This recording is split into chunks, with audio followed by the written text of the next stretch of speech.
first of all, thank you for registering.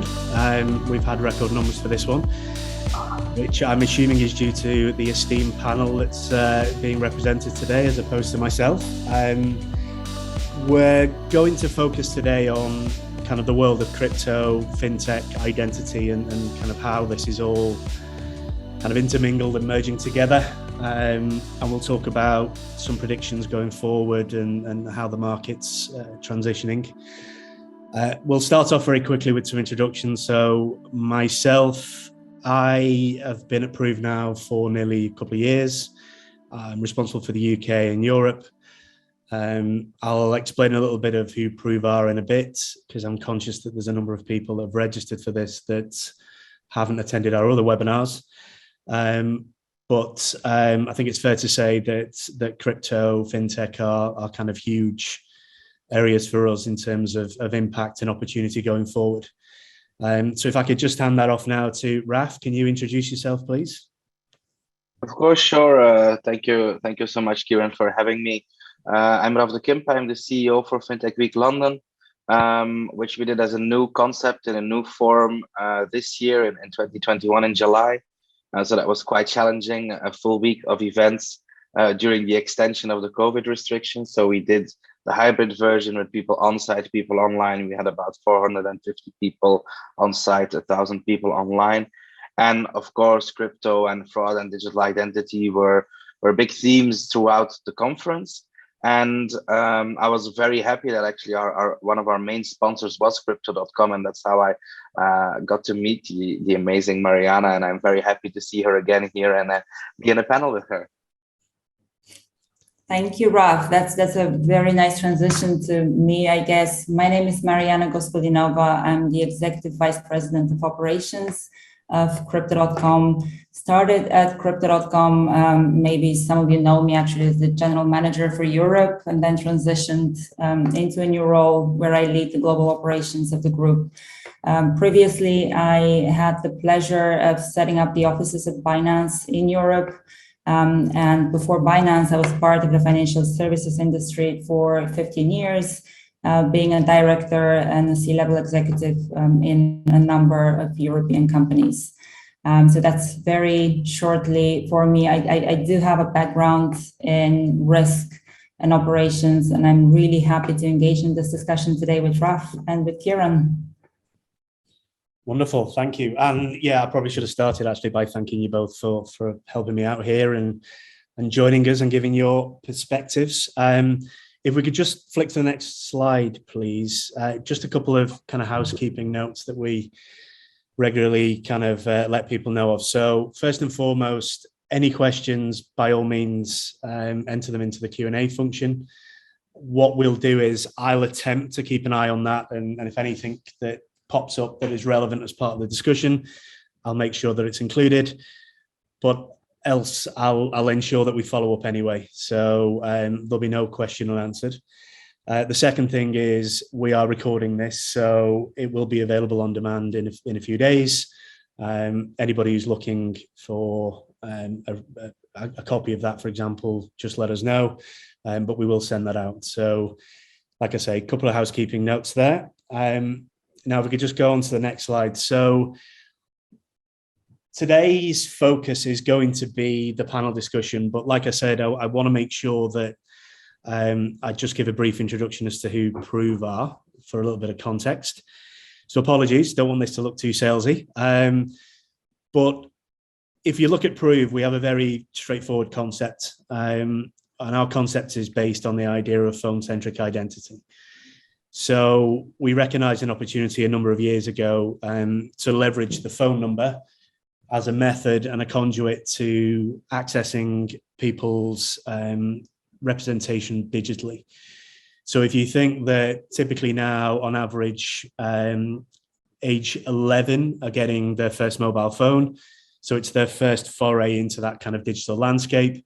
And so what it enables us to do is build a tenure of relationship and understanding of behavior starting from a very young age.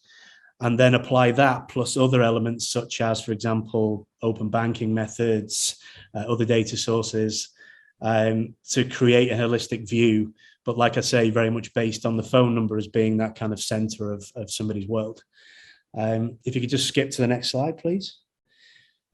And then, like I say, very briefly, a couple more slides. So when we do this, we focus on 3 pillars, as we call them. So first and foremost, determining possession of a number.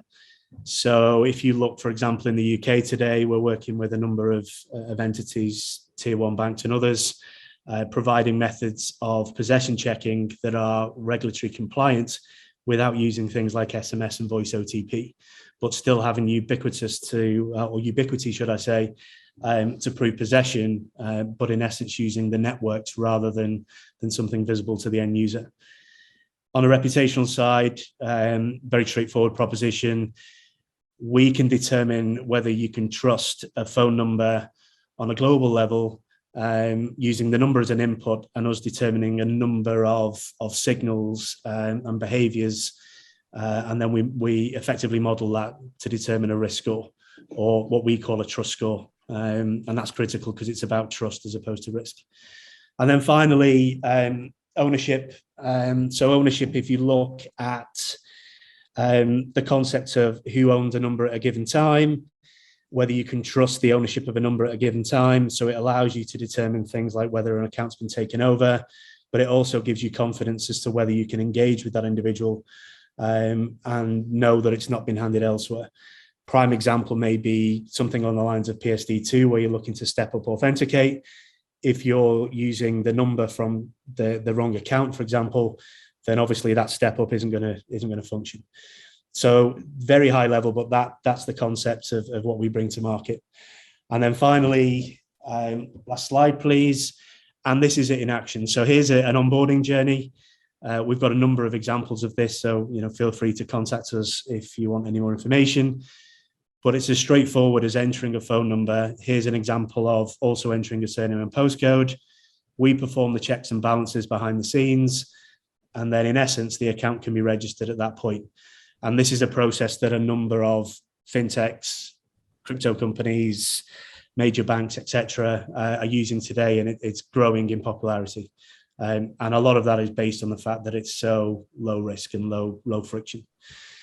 So that's proof. I wanted to kind of quickly skip through that because, like I said, I didn't want to come across like this was some kind of sales pitch. And we're going to go straight into a Q&A. Now, from a Q&A perspective, what I've done is I've prepared a few questions, mainly to avoid me rambling too much. The aim here is that I do less of the talking and you guys do more of the talking, plus the fact that I've got a sore throat. So it's really good if you could do more talking, that'd be great. But what we're trying to do is we're trying to tease out some thoughts and ideas and really get an understanding, from people that are living and breathing this on a daily basis, where the challenges and opportunities are. So I'm going to start with you, Raf. So first and foremost, you touched on the event last year. I'm really keen to understand what you're hearing in terms of where the themes were last year and how that's kind of developing into 2022. And also, you also touched on the impact of COVID, and obviously that's kind of rearing its head again. I'm also intrigued to know how that you think has impacted some of the kind of fintech community. Mm-hmm. Yeah, I think for the event that we did this year, the main topics were obviously open banking, digital identity. We had some discussions about the pandemic, and then a big thing about the big tech and the big banks. And we did a full afternoon actually on crypto and anything digital, also NFTs. And I think we saw that from what was really popular. I think, well, not to toot our own horn, but we chose the right topics, which was because we had a great content board of influencers and very knowledgeable people deciding what we could talk about. So just to know, Kieran, if you do something commercial at Fintech Week London, Chris Skinner, our chairperson, will come on stage and drag you off, because we really want to make sure that we dive into those content topics. And green finance, for instance, was a very big topic, and is something that we will definitely be expanding towards next year as well. crypto and payments will be something we did already look into and will be expanding. And then I think what we want to talk about as well is sort of the coming of age of the fintech industry. Fintech industry has always been seen as the big disruptors and the big challengers, although challenger banks are often now being called neobanks, not to get that competition in there, which is also why we like to talk about co-opetition, collaborating and competing. And I think that's something we want to talk about. You see all these mergers, acquisitions, you see every company seems to be partnering with Visa or MasterCard in huge numbers. And it's interesting because it means that it's becoming more of a commodity. And what I want to see for next year is how many of those fintech companies will stay true to their original ID, which is we're different than banks. We are there for our consumers. We want to offer services that answer concrete questions, and we want to do good for them. And I think with some of the trends that you're seeing now, that's an interesting discussion and an interesting trend to follow. And to come back on your second part of the question, I think COVID, even though everybody's tired of hearing about COVID and speaking about COVID, we have no other option than to do it again with what's happening all around the world. I think for the event itself, it was quite challenging, but we learned a lot from it.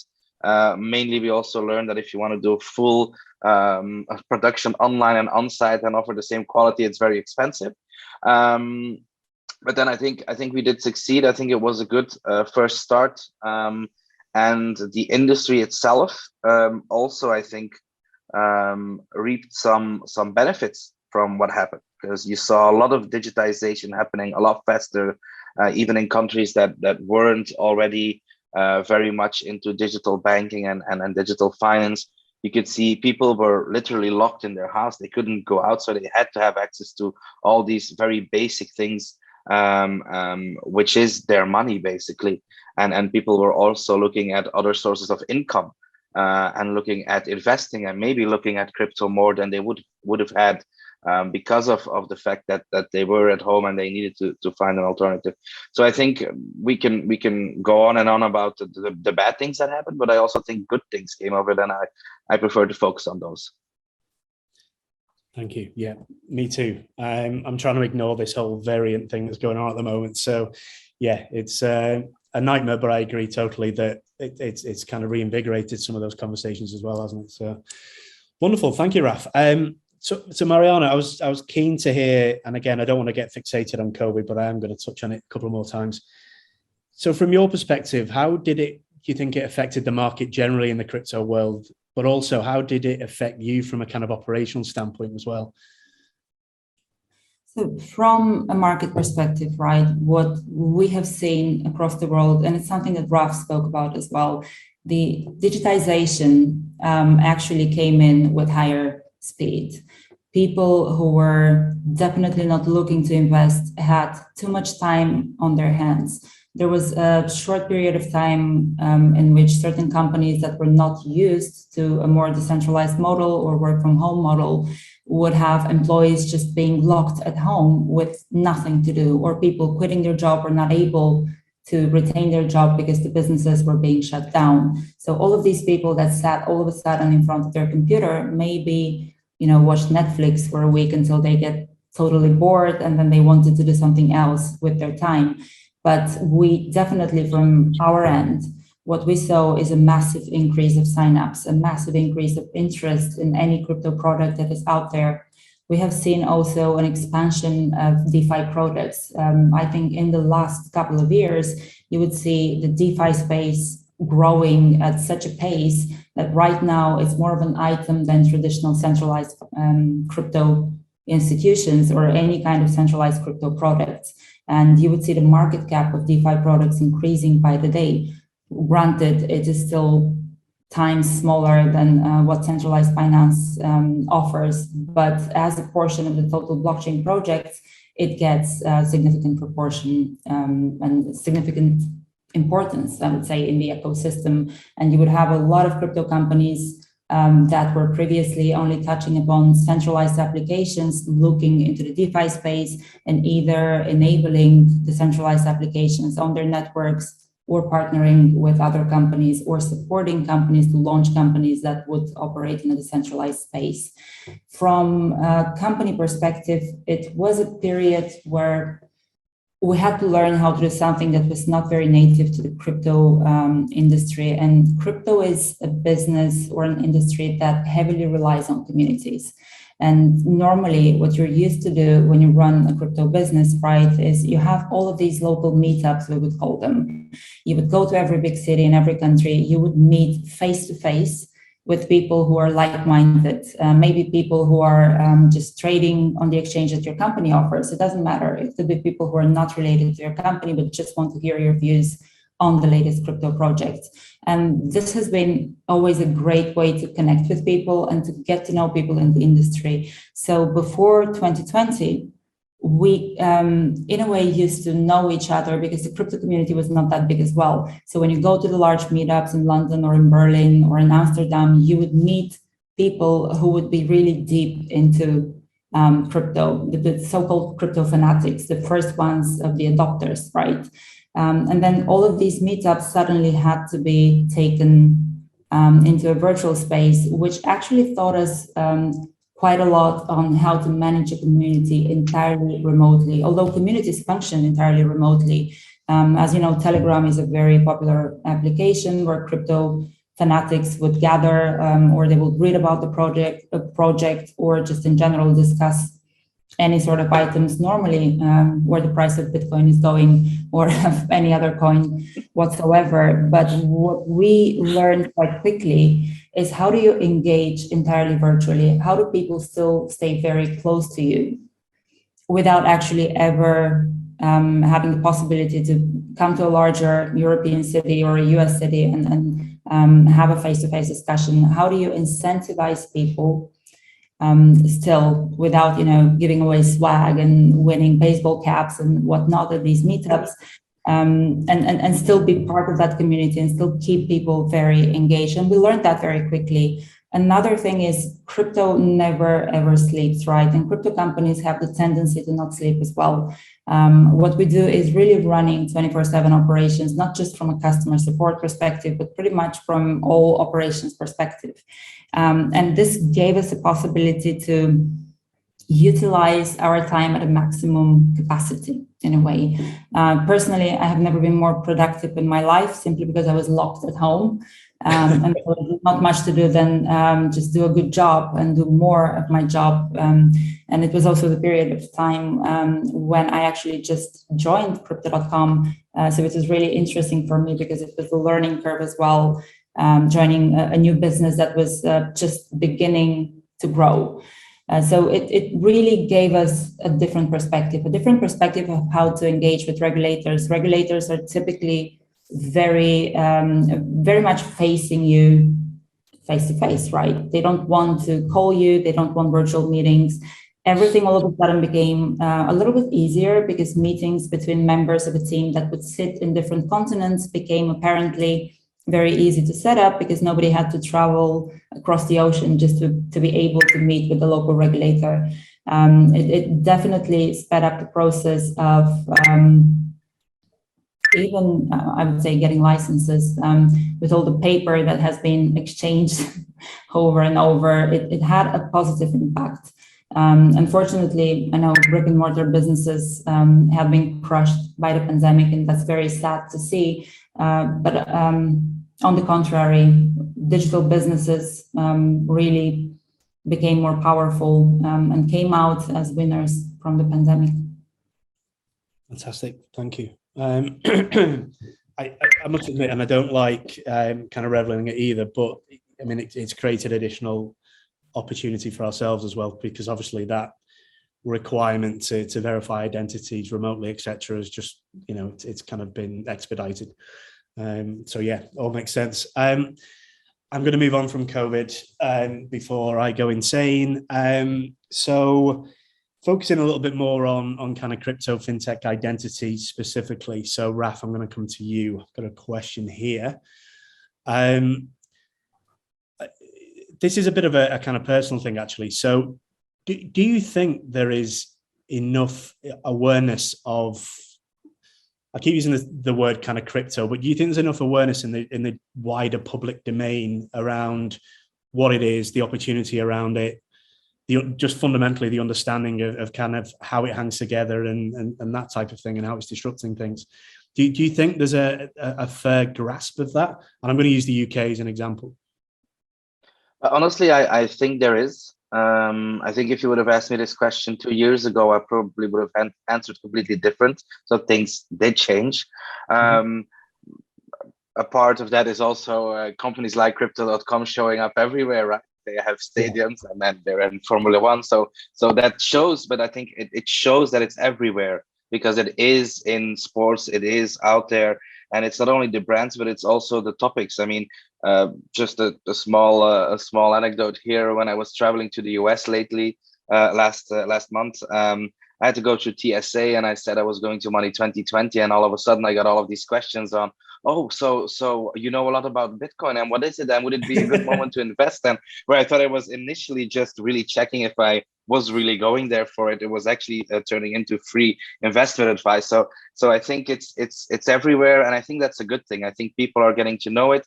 I think the more the mystery is resolved, the more you can see through it and through all the whistles and bells and all the fun new shiny things, and look at real use cases for it. And I think if you also look at central bank digital currencies, which aren't crypto obviously, but which are out there, I think people are looking at that and going, oh, that's interesting. Oh, and that's not crypto. Oh, let's look at what crypto really is, and maybe see that crypto isn't just Bitcoin. So I think in public adoption, it's getting a lot bigger, and obviously there's some experiments there, and there's things like Bitcoin where those experiments fail. But I think in a general audience point of view, it is really out there. It's working, and I'm really interested not only in crypto but very much in blockchain. What will happen with that? Because it would be so fantastic for gamers, yes, to have your NFTs on there and to use that between games, but very much for me as somebody who deals a lot with administration, as I live in Belgium and we love have multiple governments and multiple institutions, where I could just have all that information on blockchain and really go from one to another institution without having to literally print something from one government institution, sign it and scan it into another one. So I'm very excited about it, and I think it's very, very out there for the moment. Yeah. And just touching on that then, so clearly, and again, thank you for being so positive. But do you hear of any concerns from, let's just call it the traditional landscape, in terms of you've got this element of disruption, you've got this whole new world of kind of decentralization, et cetera, and then you've got your traditional banks, even some of the fintechs and the neobanks that have come to market, in the last few years and stuff. Do you sense there's a concern that there maybe is a lack of understanding there between the kind of two worlds? Yeah, I think there are concerns. I think, mostly, I think the concerns are related to trust.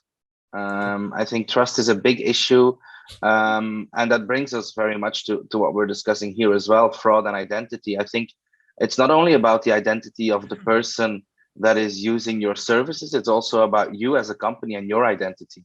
And I think what if I can be honest here, a lot of crypto companies are a bit obscure in that sense that they not always have this physical address. They not always have this identity as we used to think. If we go back 10, 15 years, a bank was very easy. The bank was on the corner of your street, and that's that person. I know that person. I'm giving them my money.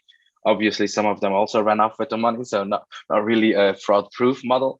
But still, you had the feeling of knowing them and the feeling of being in control. And I think it's there's a difference there with these neobanks, with crypto companies, that it's completely digital. It's not always a person that's there. So I think there's a sort of skepticism still, and there is some concerns to be taken out of the market. But I do think that companies are working on that, and it's very good to see indeed companies working on fraud detection, anti-money laundering, also big topics for us as well. So I think there's concern, but I think we're as a community, as an industry, we're tackling it. Gotcha. No, all makes sense. I mean, from my perspective, and we'll touch on this in a little bit, it's interesting more and more the identity of, if you like, the entity as opposed to the individual is becoming more and more relevant across every sector, isn't it? You know, the scams and the coercion and the social engineering, etc. It's just an ongoing challenge. But like I say, I'll touch on that in a sec. So interestingly enough, someone's asked a question, and that's touching a little bit on what I was going to ask you, Mariana, now. So obviously we're talking a lot about the kind of buoyancy of crypto and the impact it's making in general. Raf touched on the fact that it's become a very hot topic in his world. I'm intrigued to know kind of how are you seeing that ramp up of activity, and what challenges does that bring? And do you think we're getting anywhere near to kind of mass adoption yet? That's an excellent question. Are we at a mass adoption stage? Let's say that we're approaching it, right? And the mass adoption, at least to my humble opinion, will come not when everybody knows what crypto is and they start investing in crypto or paying in crypto or whatever other service is being offered to them. But the realization that a new form of internet, the Web 3.0, will be blockchain based, and the key utility of any blockchain is the cryptocurrency that is native to that blockchain, and it will become just native for people using Web 3.0 to actually get used to cryptocurrencies as well. Do we reach an adoption stage at which people are familiar? As Raf said, they have trust issues because sometimes they don't see the entity behind or the person behind, and that's only normal, right? I myself am completely freaked out by the self-parking function of my car. I literally hate it. And it's because I'm not used to trusting a machine doing my job, right? But in other areas of life, we're actually quite comfortable. Let's say robot vacuum to just vacuum your floor. You're completely okay with it. It's the same approach with cryptocurrencies because it involves not just your money, but to a certain level, your identity as well, right? You're registering somewhere. Eventually you're providing an ID. You don't know who these people are. There is no company, or there is a company in the Cayman Islands and you really don't know how to address an issue with such a company. You know that they're not great at support, but there are two things here. There's this centralized crypto and the decentralized crypto. And then if you go for a centralized approach, normally you know who the company is, you know the founders, they're very often appearing in public spaces. You have a decent KYC process, you provide them with your documentation, you sign their terms and conditions or accept them, and you know which entity you're dealing with. You have a complaints process that is listed on the website. That is in the case of crypto.com, of course. So you have a central authority where you can bring in your complaints if the company is not listening to you, or they're not quick to respond, or they responded and they haven't really resolved the issue. And then there is the completely decentralized version where you rely on smart contracts. And that's the scary part because it's very technical.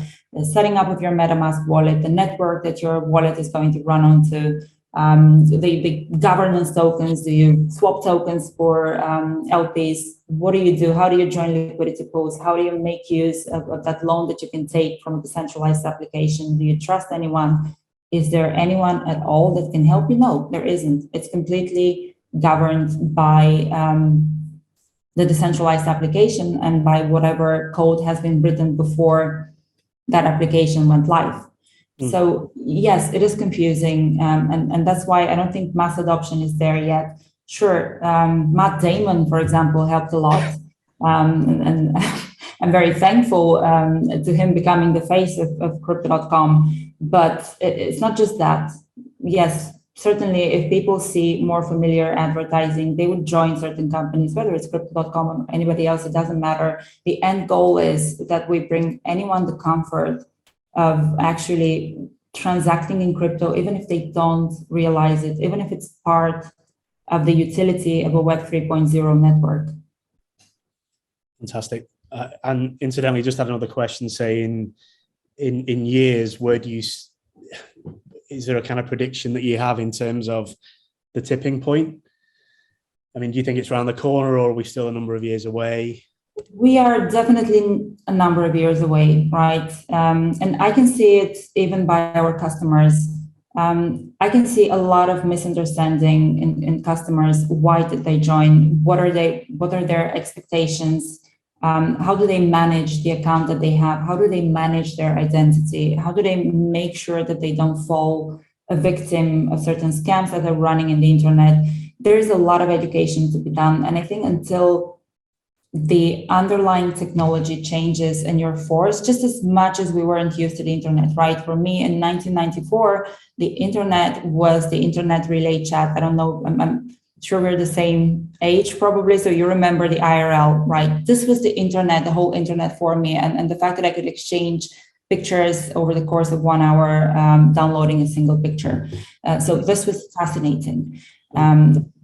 The internet, the concept of the internet will change. The fact that it will become, in a way, intelligent on its own. You will be able to perform a lot more over the internet than what you're used to right now. It will have a mind of its own by the means of artificial intelligence. You would be able, even now, you're able to send money to your internet address. It will be completely connected and completely auditable and transparent because it will run on digital ledgers. Once your underlying technology changes, you would get used to cryptocurrencies as the native utility of that technology. I mean, think about the metaverse, right? It's not so difficult to imagine how that would work, because you have either tried Roblox, where you have a kid that plays in Roblox and you definitely know how it looks like. So it's very similar. If you think of yourself or your friends in a metaverse exchanging whatever, watching a movie or just hanging out, and maybe buying Nike apparel, as apparently they're going into the metaverse as well, we would get used to using cryptocurrencies, and the necessity of owning crypto would become ubiquitous. This is the last adoption point for me. Right now, we're all making the effort of educating customers through giving them access to applications that resemble something that is familiar, like the centralized crypto applications. They look like the so-called neobanks. There's not a great difference if you sign up for a Revolut or a 926 or a bank account, or you sign up for crypto.com. Kind of looks the same. You can get your ID scanned, facial recognition, and you're done. Well, in the majority of cases, you're done. Let's say 85% of the cases, that's going to be it. And the rest of the cases, you get stuck in a manual process and it takes a little bit longer. But bottom line is, you are familiar with the process and you're not scared. And maybe that's the easy way to start. Buy a crypto-backed card, buy an application that gives you very simple options, and it doesn't talk about margin trading and lending and financing and microfinancing and stuff that normally people don't understand or don't care about. So this is the beginning. I would say we're in the early adoption in the S-curve. Yeah, I think that's very interesting. I 100% agree that education is key at this point, and that we have to make sure, because it's so much, everybody's talking about it, but everybody also doesn't really know what they're talking about at some times. So I think education is really important here to make sure that people know what they're doing. And I like the fact that you said that we're doing crypto in the real world at the moment, and we're using it as if it was something that we're used to. But it's only when you unleash the full potential and everybody's on board with all the things that are behind it, and then we will be in a full adoption, 100%, I think. Yeah. By all means. So touching on that then, so we actually have a question that I'm going to probably really badly weave into what I was going to ask. So one of the things that we look at a lot is that topic of inclusion, and ensuring that, you know, there's a whole swathe of people that aren't left behind by whether it's digital progression or whether it's just services generally that they could access in one way that they can't anymore.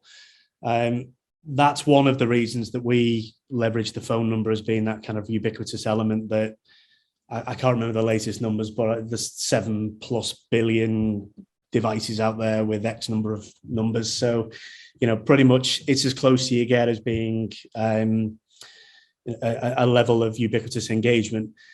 I was intrigued. I'll start with you, Raf, first, and then I'll try and weave in this question with Mariana. But from an inclusion standpoint, are you seeing any kind of efforts at the moment to kind of address that or readdress that? Because obviously, if whether it be crypto, whether it be neobank or whatever, if we all go mobile or digital first, how can we make that relevant for everybody? Mm-hmm. Actually, thankfully, yes. Thankfully, financial inclusion was one of our topics, but also I've been very blessed to speak with a lot of people who are in fintech companies that are doing exactly this. I think obviously you guys at Prove are helping because you're helping people to prove who they are without having to have certain documents or a phone number is something completely different than having a registered address. If you're looking at refugees, for instance, that's a really big thing to be able to prove who you are.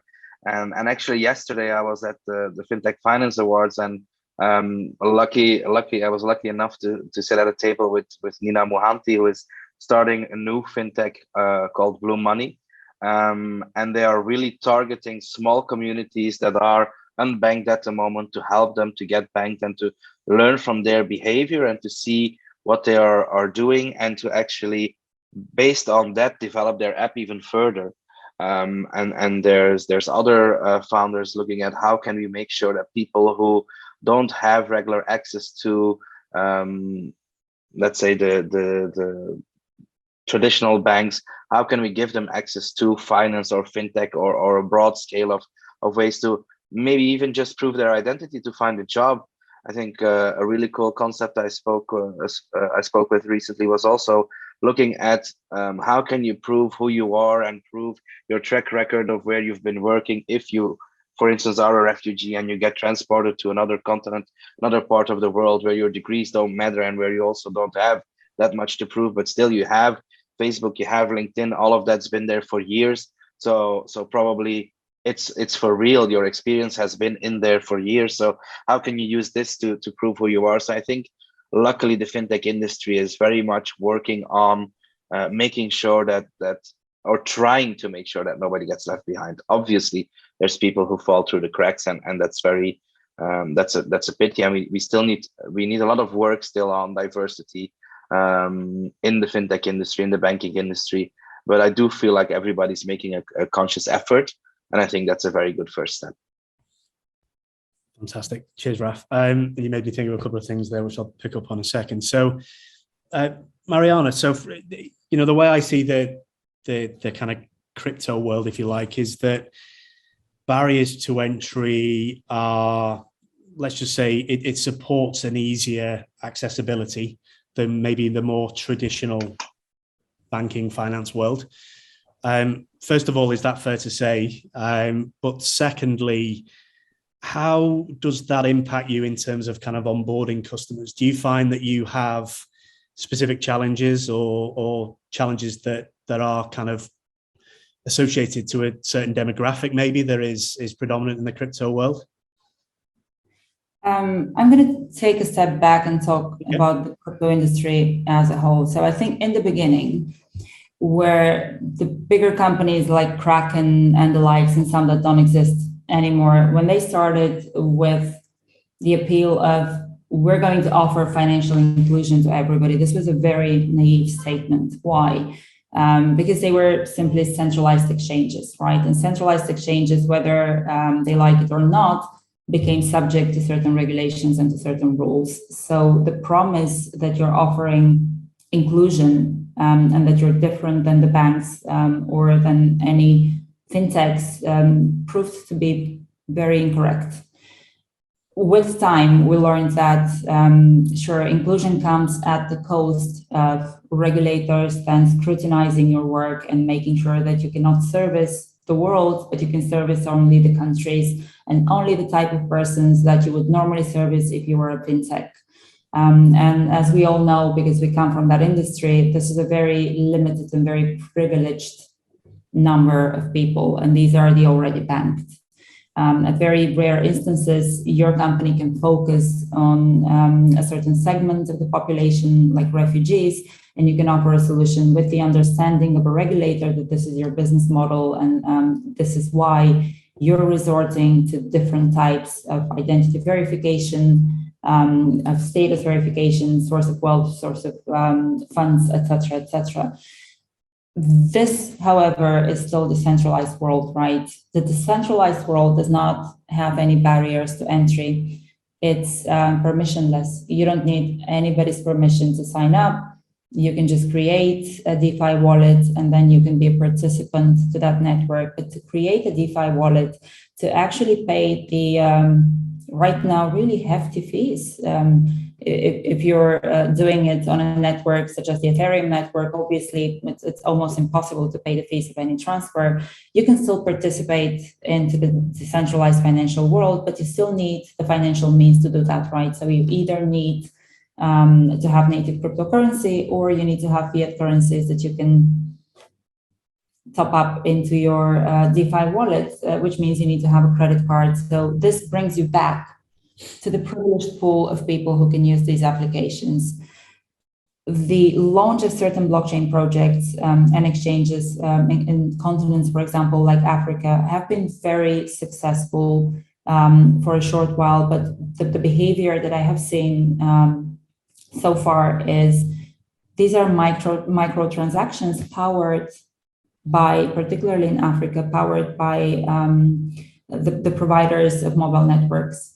The likes of Vodafone and Orange, etc., etc. And they are also the providers that probably work with you, Kieran, when it comes to identity verification for such users, because obviously operating locally, this is the key, right? If you're trying to do a global product and if you're regulated, it's impossible, because normally you sit in a European country or in the US where your verification standards are very high. If you go local, however, local network and local scope and regulation allows you to actually have very diverse and proofs of identity and address and work history, you name it. I'll take the case for Uganda. When I introduced myself to their ML legislation, it sounded like something that we came up with in Europe in 2008, but this was for a good use, right? Because the country was at a level where you could expect as much from the citizens. They could not maybe prove a hard proof of address. They don't have utility bills. They wouldn't have, more of them, or a lot of them will not even have proper documentation, but you would still be able to prove the identity of such a person and give them access to certain services. So one of the solutions is whenever you try to offer services, you do it locally, because then you can leverage the local legislation. When you go global, you have to make sure that you're not subject to any regulatory concerns or oversight, because then you have to apply the same standards for all. And if we touch back to challenges on the customer onboarding, right? Sure, technology is very advanced right now. If you are a white male, there is, and if you are a resident of a Northern European country, there is 90 to 95% chances that you're going to go through completely automated verification status. But that's, again, a selected portion of the people that can go through. If you're a white woman, your chances go down by 5%. But you have to reside in one of the northern countries where address proof is very well established, and there are all sorts of databases that have your address, and you can automatically tap into it. If you, however, are, let's say, Asian, or you're African American, these chances go down by 10% every time. And same happens when you're a female and not a male. The automated facial recognition just wouldn't recognize your face if you're not a certain ethnicity or gender. And this is where technology fails us, because then you resort back to the old manual process and the experience that I would say curbs the numbers and brings big attrition rates. And yes, of course, everyone who runs a business would try to have as little attrition rate as possible at the offset. So We need to tackle, am I regulated? Yes, I am. Do I need to collect certain things from people when they register? Yes, I have to. How do I make it in such a way that I just don't make people give up? Because it's very frustrating. Even I am failing automated identity verification in 50% of the cases. I cannot verify myself. And I should be part of these privileged few who are banked, known to certain institutions, and it should be very easy and straightforward, and yet it isn't. And I can only imagine the frustration of others when they try to go through that process just so that they can have an account with this one company.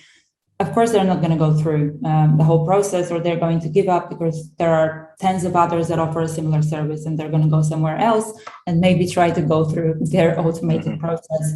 So there is a lot that we can still do. But I think we need the regulators to work hand in hand with us for that, because if I'm limited to certain number of, let's say, number of things that I can collect, the number of means that I can verify an identity, if my regulator tells me, no, this is it, you can use either this or that or that or that, then I cannot resort to something more innovative, and I cannot tap into, let's say, the network of ID consortiums where they would gather and will provide me with the network that would verify the identity of my customer, because they already have that data and they can pull data from multiple sources and create one central identity for my customer and just tell me, yes, this is Mariana that you're trying to onboard. This is where she was born. We have records of her passport. We have records of her activities in our bank, in our telecom, etc., etc. So it's not just about the technology, but it's also regulators moving alongside technology and actually allowing us to use this as a single source of verification, not just as an additional verification source. Because, Kieran, I'm sure you're facing this a lot. People tell you, it's a fantastic technology, I want to have it, but it's an additional cost on top of the rest of the verification costs I have, which are mandatory for my region. And then it's just going to cost me X more to offer this to my 10 million customers. So that, I think there are plenty of things that need to happen to facilitate inclusion. Fantastic. Yeah, can I jump quickly on it? Because it's, I mean, what you touched on, Mariana, is so true. There's not only bias in technology, there's a lot of bias in legislation and regulation. There's a lot of regulations out there that actually prevent you from including certain groups of people, and I think that's a very big issue that we'll have to work on as a community as well. And as you're saying, people need to be able to prove who they are, not for the sake of proving who they are, but getting access. And I think I've been keeping a bit of an eye on the questions as well, Kieran. I saw actually people having this same discussion going, well, does it matter who you are, and does it matter to prove who you are, versus what are you doing, or thoughts on crypto platforms being misused by scanners? Well, that is the discussion and the answer. I mean, why do we want people to prove who they are? To prevent fraud from taking place, and to make sure that there's not a scammer on there, and to make sure that the transaction is legit. So is it, to me personally, important to know 100% which person I'm dealing with, depending on the transaction? Not really. But do I want to make sure that this person is legit and that it's not a scam, or that the money or whatever? And I mean, even on a world scale, do we want to make sure that money isn't being funneled into criminal organizations, that money isn't being laundered because it's so easy to use, let's say? So I think it's a very interesting discussion, or very interesting questions popping up there as well. Yeah, that's by all means. That's why I don't think identity belongs or should be presented to companies in the current form. And I don't think that even ID consortiums would actually solve that problem.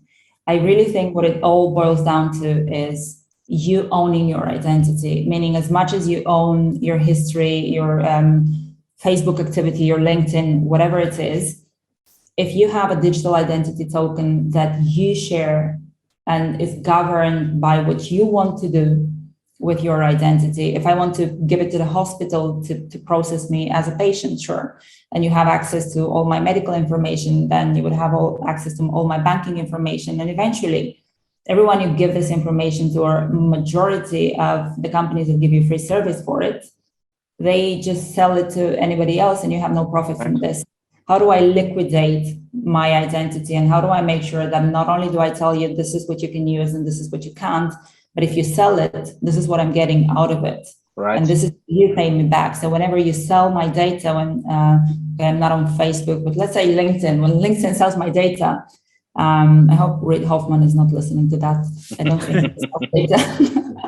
But when they sell my data, I want to know how much I'm getting out of it, and if I actually give you a consent to do that or not. I need to be aware, and if you have sold it, I'll get the royalties out of it, and it's because I wanted you to do it, and I agreed to it.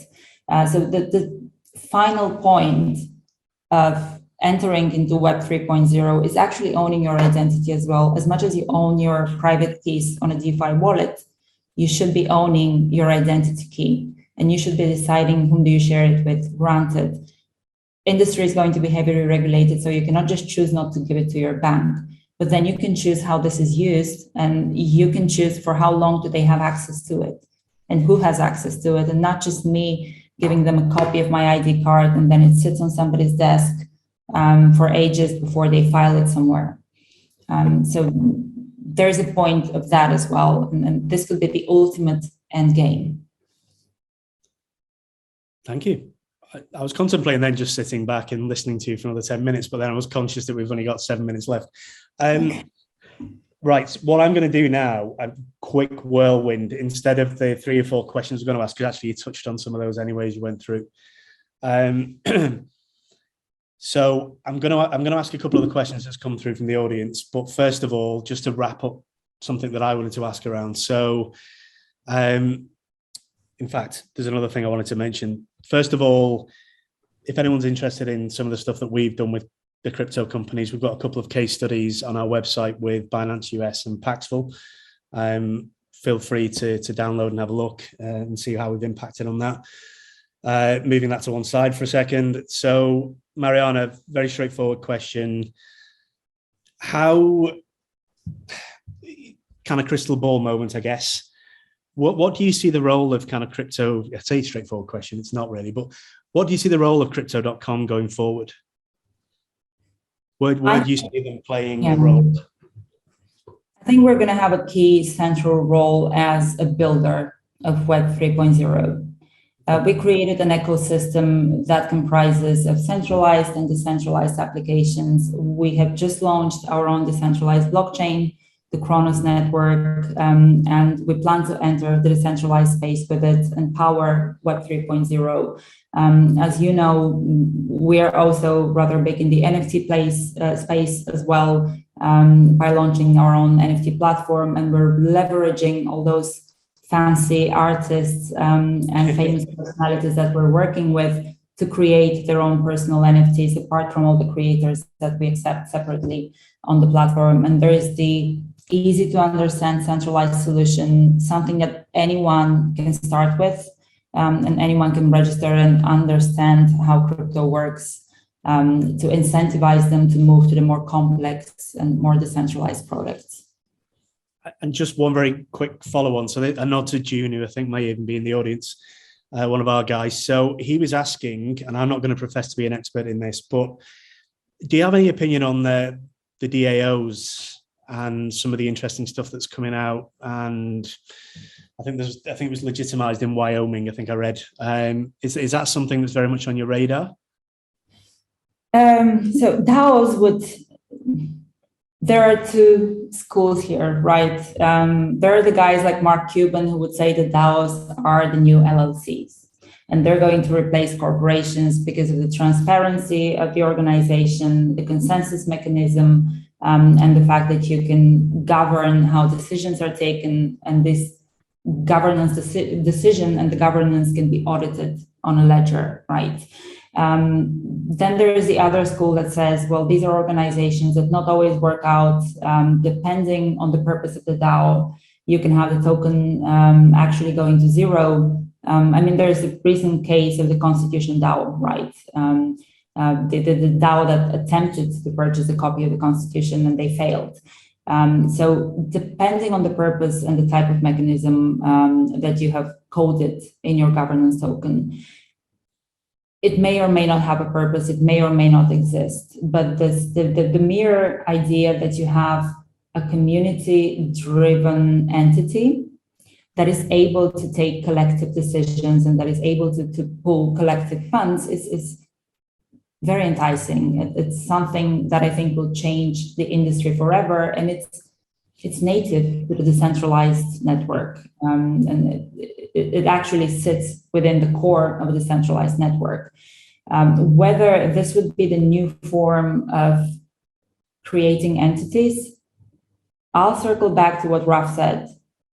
People want to trust someone.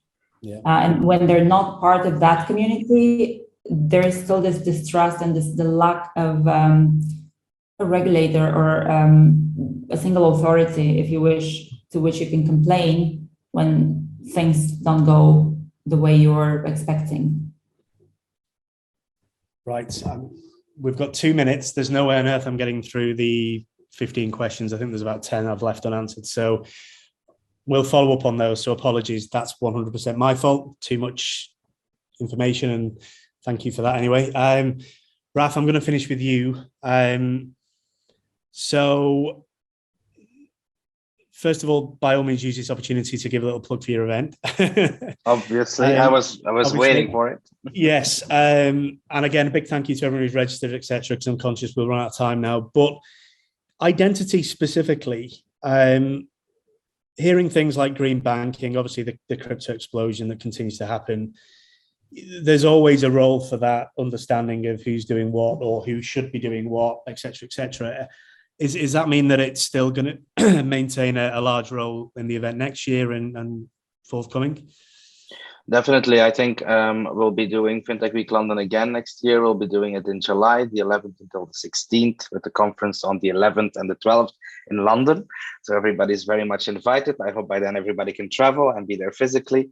And digital identity will definitely be part of the discussion. And I think the interesting discussion will be points that were discussed here being how do you prove who you are? Do you need to prove who you are? Does it need to be centralized? Does it need to be regulated? If it's regulated, what kind of restrictions does that offer? And then speaking on green finance and inclusions, if it's too heavily regulated, are we shooting ourselves in the foot and making it impossible to do inclusion or impossible to look at the greener way because we're asking the regulators 50,000 printed forms to be sent to whatever address, which still happens in some countries, unfortunately. So I think for Fintech Week London next year, and everybody who has questions here that weren't answered, of course we're going to be diligent and answer them. But if you have more questions, I would just say watch our LinkedIn page. During December, we'll be launching tickets. Buy yourself a ticket and come ask those questions there face to face. Wonderful, great timing, and we're done. So thank you, everybody, and we will follow up any of the questions that were left unread or unanswered. And any other questions, feel free to contact us. So thank you, and catch you soon. Take care. Thank you so much for having us. Yeah, cheers, everybody. Thank you.